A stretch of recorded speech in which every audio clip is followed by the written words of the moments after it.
Olha, tem histórias que a gente acha que conhece de cor, não é? A da mulher no poço é uma delas. Parece simples, alguém pede um copo d'água. Mas, na verdade, esse pedido foi uma bomba. Um ato que virou de cabeça para baixo as regras da época. E é exatamente isso que a gente vai desvendar aqui. Então, a grande questão é essa aí. Por que um simples pedido de água foi tão revolucionário? Vamos tentar imaginar a cena. Um homem judeu chega para uma mulher samaritana e pede um gole d'água. Hoje em dia, super normal. Mas naquela época, nossa, era um escândalo. E é esse mistério que a gente vai investigar agora. E para a gente entender o tamanho do choque, a gente precisa primeiro entender o clima da época, as tensões que existiam ali. Porque, olha, não era só um homem e uma mulher conversando, não. Eram dois mundos inteiros batendo de frente. Foi um pedido só, mas que quebrou logo de cara 3 tabus gigantescos. Primeiro, o tabu étnico. Gente, judeus e samaritanos, eles simplesmente não se bicavam. Era uma rivalidade histórica. Segundo, o tabu de gênero. Um rabino, um mestre religioso, falando com uma mulher em público, ainda mais uma que ele não conhecia. Impensável. E terceiro, o tabu ritual. Para um judeu, os samaritanos eram considerados impuros. Então dividir um copo, um balde, era uma quebra de regra religiosa muito, muito séria. Mas sabe, essa briga toda não começou do dia para a noite. Tinha muita história por trás. E para entender de verdade o tamanho do problema, a gente tem que voltar um pouco no tempo e ouvir a versão da história que os próprios samaritanos contavam. E já adianto, é bem diferente da versão que a gente costuma ouvir. E aqui que a coisa fica interessante. Na cabeça dos samaritanos, eles não eram um grupo que se separou. Pelo contrário, eles se viam como o verdadeiro Israel, os guardiões originais da fé. Para eles, os judeus é que tinham, sabe, se desviado do caminho certo. E essa ideia deles tem uma base bem forte na sua tradição. Eles traçavam sua linhagem até José, que era filho da esposa amada, a Raquel. Ele era o cara, o filho favorito, o puro.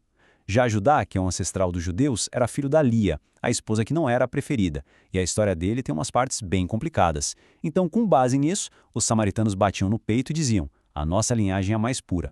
Então, no fim das contas, a gente tem duas versões da mesma história que não se conversam. De um lado, os samaritanos dizendo: nós somos os originais, os puros. Do outro, os judeus rebatendo: que nada, vocês são um povo misturado que se contaminou com outros povos e deuses depois da conquista da Assíria. Imagina o tamanho da treta que isso gerou por séculos. Ok. Agora que a gente já entendeu todo esse pano de fundo, essa treta histórica, vamos mudar um pouco o nosso foco. Para a gente sacar o significado mais profundo dessa história, não basta só olhar para o que foi dito. O segredo está em como a história foi contada. E tem um nome para isso. Se chama narratologia bíblica. O nome parece chique, mas a ideia é bem simples, na verdade. É o seguinte: nos textos bíblicos, nada é por acaso. A escolha de uma palavra, o lugar onde a história acontece, os símbolos, tudo isso é parte da mensagem. A forma do texto já é a mensagem. É quase como virar um detetive de literatura, sabe? Então, vamos a essa lupa de detetive para olhar alguns elementos. Primeiro, o cenário. Nunca é só um lugar, sempre tem um significado por trás. Depois, os personagens, que muitas vezes representam algo muito maior. O tempo, a hora do dia, isso também importa, e muito. E claro, o enredo, a estrutura da história, que quase sempre mostra uma jornada de transformação. Beleza, agora com essas ferramentas na mão, com essa nova forma de olhar, vamos voltar lá para a cena do poço. E agora os detalhes, que pareciam sem importância, vão ganhar uma força e um significado incríveis. Pensem comigo, por que a história acontece num poço? Bom, na tradição bíblica, poços são tipo palcos para grandes encontros, sabe?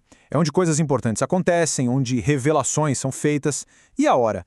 Meio-dia, a chamada sexta hora. É o pico do sol, a hora de mais luz, quando nada fica na sombra. É um símbolo muito forte de clareza, de verdade vindo à tona. Nada disso é coincidência. Aí no meio da conversa surge um número, 5. Jesus menciona que ela teve 5 maridos. E esse número não está ali à toa. Ele é uma peça-chave, uma pista gigante que o autor da história deixou para a gente montar esse quebra-cabeça.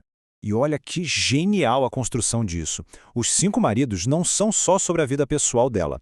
É uma metáfora poderosa para a história do povo de Samaria. Fontes históricas indicam que os colonos estrangeiros trazidos para lá adoravam 5 deuses pagãos.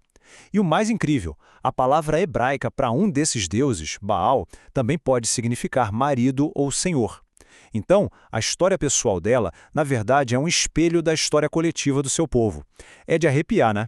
E a própria estrutura da história mostra essa jornada de transformação dela. Começa com um pedido simples de água, isso vira um diálogo que começa meio confuso, mas logo se torna uma grande revelação. E o ponto alto é quando ela larga o balde d'água dela para trás, que é um símbolo da vida antiga, da rotina dela, e sai correndo para se tornar uma mensageira para a cidade inteira. É uma transformação completa da personagem. E essa transformação toda não para por aí. Ela leva a um resultado, assim, realmente revolucionário. Será que essa mulher, que era uma excluída da sociedade, acabou se tornando a primeira missionária? Vamos ver o que aconteceu quando ela chegou de volta na cidade dela. O que ela contou teve tanto impacto que a cidade inteira foi atrás para ver quem era aquele homem. E o mais legal é o que o texto diz no final, que as pessoas acreditaram não só pelo que ela falou, mas porque o testemunho dela fez com que eles fossem ter a própria experiência. E aqui a gente chega no ponto central de tudo isso. A história pega uma mulher que tinha tudo para ser invisível, samaritana, um passado julgado por todos, isolada, e a transforma na primeira pessoa a levar essa mensagem para fora do círculo judaico. Ela vira uma missionária que rompe a barreira étnica, religiosa, de gênero. A história inteira foi pensada para ser uma declaração poderosa sobre inclusão e sobre derrubar muros. E isso tudo deixa a gente com uma pulga atrás da orelha, né?